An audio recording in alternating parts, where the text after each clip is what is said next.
Hello students, in this video we are going to learn about the concept of latent heat, right? So before moving ahead, let's read the extract from the book. On increasing the temperature of solids, the kinetic energy of the particles increases. Due to the increase in kinetic energy, the particles start vibrating with greater speed. The energy supplied by the heat overcomes the forces of attraction between the particles. The particles leave their fixed positions and start moving more freely. A stage is reached when the solid melts and is converted into a liquid. The minimum temperature at which a solid melts to become a liquid at the atmospheric pressure is called its melting point. The melting point of a solid is an indication of the strength of the force of attraction between its particles. This means the higher the force, the higher the melting point.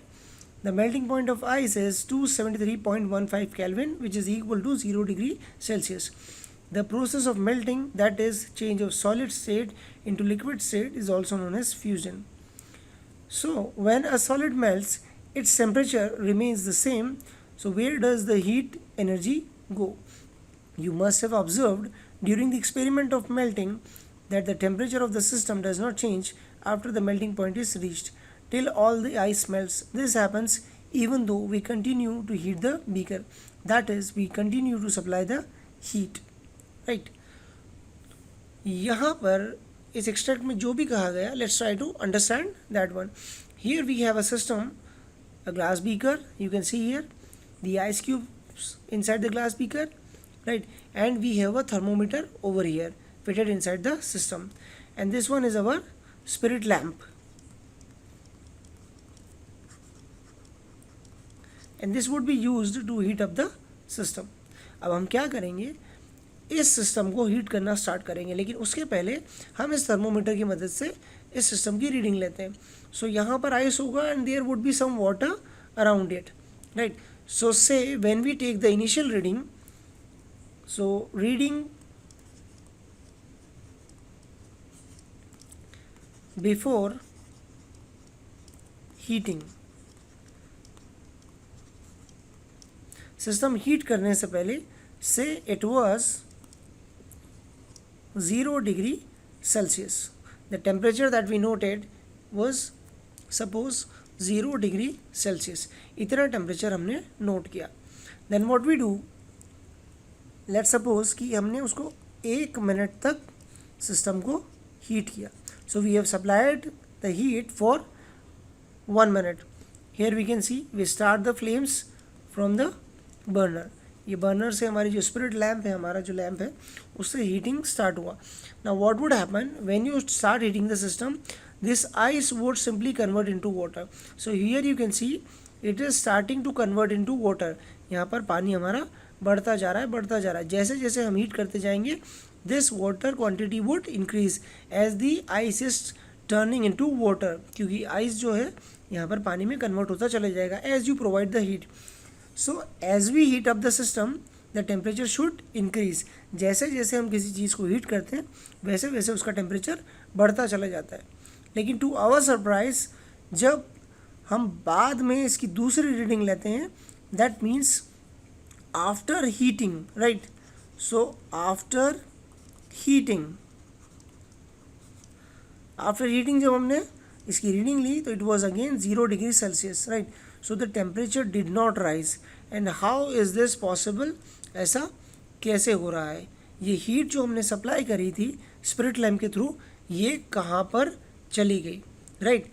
ये heat हमको system में दिखाई नहीं दे रही है. The thermometer is not reflecting this, and that is why it is known as latent heat, because latent means hidden. So this heat is hidden from our side, and that is why it is termed as latent heat.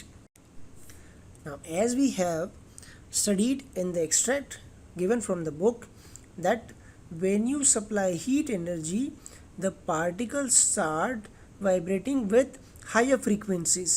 Why? Because the kinetic energy of the particles is increased. Now let's understand what is actually happening here. This is the arrangement as we have already studied in the chapter, right? ये जो आप देख रहे हैं ये solid state है. Solid में क्या होता है, पार्टिकल्स क्लोजली पैक्ड होते हैं. यहाँ पर हमें दिख रहा है closely packed. Then we have liquid. The particles are loosely packed. Liquid जो होता है उसमें पार्टिकल्स की पैकिंग लूज होती है, and then we have gas, the particles are free to move. So what is actually happening here, when you supply the heat to these particles, right, तो क्या हो रहा है यहाँ पर जो वाटर पार्टिकल्स हैं या आइस पार्टिकल्स हैं हमारे, उनके बीच में जो बॉन्डिंग होती है कुछ ऐसी होती है. इनिशियली जब आपने हीट सप्लाई नहीं करी थी तो सपोज उनके बीच में कुछ बॉन्डिंग ऐसी थी, means they were more close to each other, right.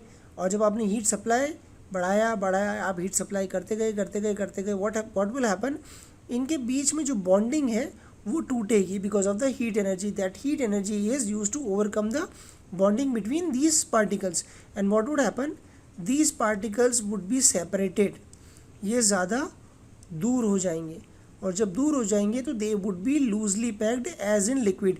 That is why it converts from solid ice to liquid water. And if we keep this system heating, right, अगर हम इसको हीट करते रहें तो what would happen, the particles would be separated by a much larger distance and thus converting into water vapor.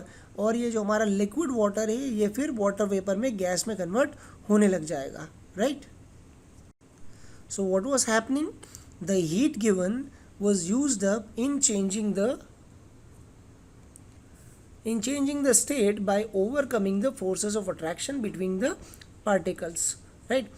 ये जो heat यहाँ पर सप्लाई हुई लेकिन टेम्परेचर नहीं बढ़ा, वो कहाँ यूज़ हुई, बिटवीन दीज स्टेट्स और इन interconversion of states from solid to liquid and liquid to gas, right.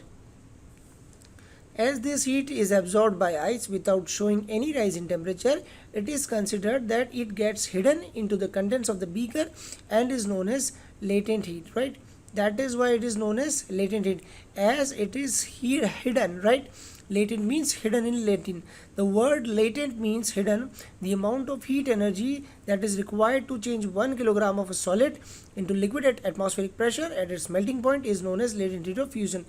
So that is how you define latent heat of fusion. Fusion means melting, that is solid to liquid, melting of ice into water. So the particles in water at 0 degrees Celsius, that is 273 Kelvin, have more energy as compared to particles in ice at the same temperature, right. So when we supply heat energy to water particles, the particles start moving faster. At a certain temperature, a point is reached when the particles have enough energy to break free from the forces of attraction of each other. At this temperature, the liquid starts changing into gas. The temperature at which a liquid starts boiling at the atmospheric pressure is known as its boiling point.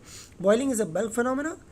Particles of the bulk of the liquid gain enough energy to change into the vapor state. For water, this temperature is 373 Kelvin, that is 100 degrees centigrades. So can you define the latent heat of vaporization? Yes, we can and we will, right. So this is the flow diagram which is showing how the states are changed from solid to liquid and liquid to gaseous state. When you heat a solid, it becomes liquid, and when you further heat a liquid, it becomes gas, right. और फिर gas को ठंडा करोगे तो liquid, और liquid को ठंडा करोगे तो सॉलिड हो जाएगा, राइट. अब इस चीज़ को हम और आगे डिटेल में समझेंगे. Here we are now with the definition of latent heat of fusion. Fusion means melting. मैंने इसे एक सिंपल फॉर्म में लिखा है. As per the definition says the amount of heat energy required to convert 1 kilogram of solid into liquid at atmospheric pressure at its melting point is known as latent heat of fusion. So ये जो हमने छोटा सा एक formula जैसा लिखा है, इससे हमारी डेफिनेशन बहुत ईजी हो जाएगी, याद करना बड़ा आसान है. क्या कर रहे थे हम, we were converting solid into liquid. So कितना solid, 1 kg solid, right. 1 kg solid को हमने हीट किया. This arrow indicates heating process, और उसको पूरी तरीके से लिक्विड में हमने कन्वर्ट कर दिया. प्रेशर कितना होना चाहिए, नॉर्मल प्रेशर जो हमारे आसपास है, which is termed as atmospheric pressure, right. कौन से टेम्परेचर पे, उसके मेल्टिंग पॉइंट पर, क्योंकि सॉलिड से हम लिक्विड बना रहे हैं तो it would be melting, that is why we are writing melting point. So now इसको देख करके we can easily define it, right. How, the amount of heat energy required to convert 1 kilogram of solid into liquid at atmospheric pressure at its melting point is known as latent heat of fusion. So that is quite easy, right. अब इसी तरीके से हम latent heat of vaporisation को भी define कर सकते हैं, काफ़ी आसान होगा। अब हम क्या कर रहे हैं, लिक्विड से गैस बना रहे हैं, right, we are converting from liquid to gas. So वैसा ही करेंगे हम। ये हमने एक एरो बनाया, राइट, ये हम गए लिक्विड से गैस। लिक्विड भी बेटा हमने 1 kg लिया है, लिक्विड 1 kg ले रहे हैं, 1 लीटर नहीं लेंगे। वाई? क्योंकि लीटर एक वॉल्यूम का यूनिट है और वॉल्यूम टेम्परेचर कम ज़्यादा करने पर चेंज हो सकता है, राइट। लेकिन किलोग्राम ये मास का यूनिट है, ये कांस्टेंट रहेगा, it does not get affected by the temperature, that is why we are taking kilogram, right. अब हमने क्या करना है, लिक्विड से गैस बनाना है। अब एटमॉस्फेरिक प्रेशर कितना होगा, वही normal, so I write it as ATM और 1 ATM, ये मैंने शॉर्टकट में लिख दिया। This is normal atmospheric pressure, that is 1 ATM and it would be at its boiling point. We are trying to define latent heat of vaporisation, right. So it would be at its boiling point, pressure हमारा same रहेगा, atmospheric pressure. Liquid से gas बनेगा तो liquid boil होगा, then it would be converted into gas, that is why we are writing boiling point here. Now we can easily define latent heat of vaporization as we did in the case of latent heat of fusion. Here we go. The amount of heat energy required to convert 1 kilogram of liquid into gas at atmospheric pressure at its boiling point is known as latent heat of vaporization, right? So it was quite simple. We have easily defined both latent heat of fusion and latent heat of vaporization. Now we will understand it with further details using a graph.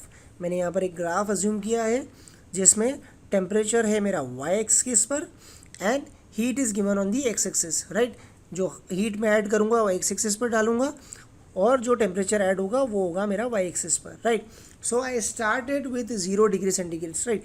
This is the 0 point actually whenever we draw a graph in mathematics, लेकिन मैंने 0 degree थोड़ा ऊपर लिया है। तो यहाँ पर अगर कोई टेम्परेचर होगा तो वो माइनस में होगा, राइट।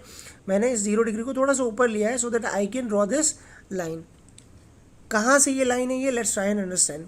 ये जो ग्रीन लाइन आपको दिख रही है, क्या हुआ था, ये हमारा सिस्टम था बीकर जिसमें आइस थी and we started heating it up, right. तो हमने एज्यूम किया था कि हमने इसे 1 मिनट तक हीट किया, राइट। लेकिन 1 मिनट पहले टेम्परेचर था 0 डिग्री सेल्सियस, ठीक है, और 1 मिनट टेम्परेचर 1 मिनट तक हीट करने के बाद भी जो टेम्परेचर आया मेरे पास, it was still again 0 degree Celsius, right. The temperature did not rise, so this was the amount of heat H1, I assume it as H1। H1 point था मेरा जब मैंने टेम्परेचर 0 डिग्री मेजर किया था, right. And then I started heating the system for a minute, 1 minute तक मैंने उसे heat किया। तो H1 से मैंने स्टार्ट किया और 1 मिनट तक मैंने सिस्टम को हीट किया और हीट ऐड होती गई and it reached H2, right. अगर मैं हीट करूँगा तो हीट तो ऐड होगी, टेम्परेचर नहीं बढ़ रहा है, इसका मतलब ये नहीं हीट ऐड नहीं हो रही है, हीट ऐड हो रही है, इसीलिए ये आइस क्यूब्स पिघल करके पानी में कन्वर्ट हो रहे हैं। तो H1 पॉइंट से ये रहा हमारा इनिशियल हीट और H1 से हम H2 तक हीट करते गए यहाँ तक हमने हीट किया। तो हम क्या देख रहे हैं, H1 पे जो टेम्परेचर था वो था 0 डिग्री सेंटीग्रेड, राइट। और 1 मिनट बाद जब हमने टेम्परेचर नापा तो भी कितना आया, 0 डिग्री सेंटीग्रेड ही आया। तो जब हम 1 और 2 को मिलाएंगे तो क्या होगा, it would be a straight line as shown by this green line, right. ये एक सीधी लाइन होगी। तो दिस लाइन इज इंडिकेटिंग, देखो y एक्सिस पर कोई वैल्यू नहीं बढ़ी है, यानी कि टेम्परेचर नहीं बढ़ा है। तो 0.1 से 0.2 तक हमने हीट एडिशन किया H1 से H2 तक, but the temperature did not rise, that is why it is a straight line from 1 to 2. So at 0.1 the temperature was 0 degree Celsius and 0.2 as well, the temperature was 0 degree Celsius. Whereas when it comes to heat, at 0.1 the heat was H1 and at 0.2 the heat was H2, right? Now I have again drawn this graph. अब मैं आपको पूरा detail में बताने वाला हूँ कि exactly उस कन्वर्जन में क्या हुआ। कौन से कन्वर्जन की हम बात कर रहे हैं, हम बात कर रहे हैं आइस टू वाटर, आइस से जो मैंने वाटर में इसको कन्वर्ट किया, right. We are trying to understand latent heat of both fusion and vaporisation. So as we said in the previous slide कि H1 पर जो हमने टेम्परेचर नापा था इट वाज 0 डिग्री सेल्सियस, ठीक है। और 1 मिनट तक, सपोज हमने 1 मिनट का टाइम या 2 मिनट का टाइम जो भी लगा, 1 मिनट हमने एज्यूम किया था, तो after heating for a certain period of time जब हमने वापस टेम्परेचर नापा तो इट वाज अगेन H2, ठीक है। तो टेम्परेचर कब तक कांस्टेंट है, टेम्परेचर क्यों नहीं बढ़ रहा है, क्योंकि ice is getting converted into water, this is the key here, and the temperature won't rise until the whole ice is converted into water। जब तक पूरी बर्फ पानी नहीं बन जाती तब तक टेम्परेचर आपका नहीं बढ़ने वाला है, राइट। तो H1 से हमने हीट करना स्टार्ट किया, यहाँ पर था हमारा ice plus some water, right. और हम एज्यूम कर रहे हैं H2 पर वो जो आइस है लगभग पूरी तरीके से वाटर बन जाएगी। So let's complete this line, इस लाइन को हम पूरा कर लेते हैं। सो हियर वी गो, ये मैंने इस लाइन को ऐड कर दिया, ठीक है। So this is the initial period जहाँ पर हीट हमने किया लेकिन टेम्परेचर नहीं बढ़ा, यहाँ पर हमारा फ्यूज़न हुआ है, ये बात हमें याद रखनी, यहाँ पर मेल्टिंग हुआ है, आइस से वाटर बना है इस फर्स्ट ग्रीन फेज में, राइट। अब यहाँ पर क्या हो चुका, ऑलमोस्ट सब कुछ वाटर बन चुका है, तो अब जब हम हीट करेंगे तो टेम्परेचर बढ़ने वाला है, ठीक है। इसके बाद जब आप हीट करोगे तो टेम्परेचर वुड राइज, राइट। तो क्या होगा, धीरे धीरे धीरे धीरे मैंने हीटिंग वैल्यू बढ़ाई मैंने, और ये देखो ये टेम्परेचर बढ़ना चालू हुआ है, देखो वैल्यूज़ बढ़ती जा रही हैं वाई एक्सिस पर, ठीक है। और ये हम जा कर के रुक गए 100 डिग्री सेल्सियस पर। ये रहा हमारा third point, right. This can be written as 1, this can be 2 and this one can be written as third point. ये देखो यहाँ 2 से लेकर के 3 तक टेम्परेचर बढ़ा, ऐसा क्यों हुआ, क्योंकि 2 पर ये जो हमारी आइस थी ये कन्वर्ट होकर वाटर में बन चुकी थी, और उसके बाद जब हम फर्दर हीट करेंगे so the temperature would definitely rise and it would rise up to 100 degree Celsius, right. 100 degree Celsius तक it would rise and then it would become constant again for a period, we will see that also, why that would happen, right। so 3 से जब आप थोड़ी देर और heat करोगे आगे, so say up to this point again the temperature would be constant, temperature आपका नहीं बढ़ने वाला। so जब हम इस पॉइंट को मिलाएंगे 3 से ये 4th पॉइंट तक, so it would be a straight line again, है ना, straight line parallel to the x axis, यानी कि आपकी हीट बढ़ रही है, एक्स एक्सिस पर हीट है लेकिन ऊपर ये लाइन नहीं जा रही है 3 से लेकर 4 तक, right. We can write this point as 4, here it is the 4 point. So 1 से 2 तक हम देख रहे हैं टेम्परेचर नहीं बढ़ रहा है, और 3 से 4 तक भी टेम्परेचर नहीं बढ़ रहा है। As we can see here from 1 to 2 the temperature would be constant, and from 3 to 4 as well the temperature would be constant. 1 से 2 में हमारा आइस मेल्ट होकर के पानी बनेगा। सो यहाँ हमें क्या मिलने वाला है, here will get ice plus water, right.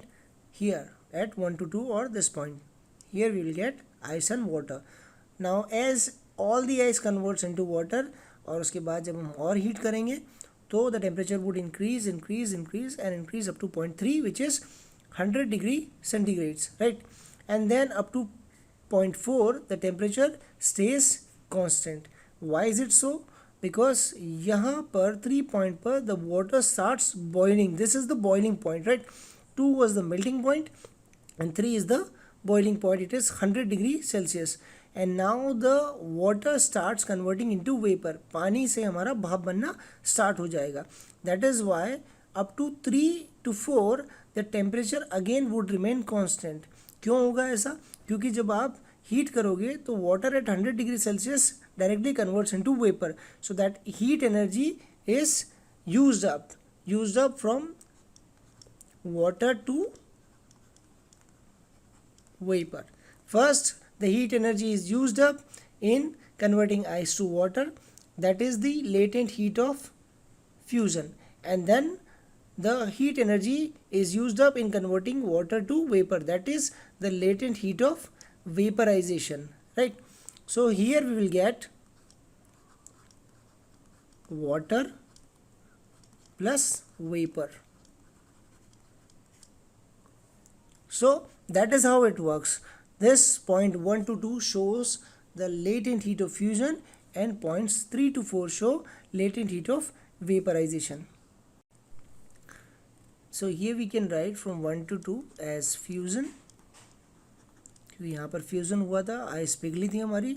And here we can write vaporisation from 3 to 4, क्योंकि यहाँ से हमारा वाटर वेपर बनकर उड़ जाएगा, right. So from 1 to 2 it is fusion and 3 to 4 it is vaporization. So here we can write from H1 to H2. First we will do the markings. Let's see.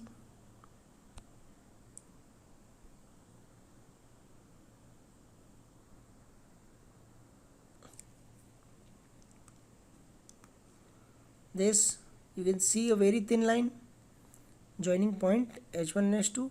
वैसे ही क्या होगा, a straight line would come down here.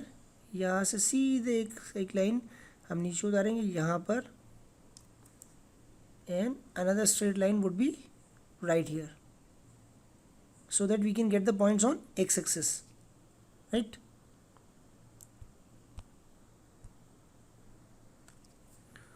Now we can write these points as it is corresponding to 3, so this would be written as H3, and this is corresponding to H4, so we'll just erase this one, and it can be written as H4, and this one is along the x-axis for heat. तो हम देख रहे हैं यहाँ पर 3 point पर जो corresponding heat की वैल्यू हमने दी है वो है H3, एंड पॉइंट 4 पर जो करस्पॉन्डिंग हीट वैल्यू है वो है H4, राइट. सो H1 से H2 क्या है, फ्यूजन है. Here we can see and we can write as H1, और may be I can use a different colour, H1 to H2, right, from here to here. This would be known as latent heat of fusion. Similarly, from H3 to H4, H3 to H4, it would be written as, or it would be known as latent heat of vaporization, right. So 1 to 2 it is latent heat of fusion. हमने जो definition में लिखा था, the amount of heat energy required to convert 1 kilogram of solid into liquid at normal atmospheric pressure at its melting point. So this is that particular thing, the latent heat of fusion, and the other one from 3 to 4 is latent heat of vaporization. So children, this is the concept of latent heat. I hope आपको पूरी तरीके से समझ में आया होगा.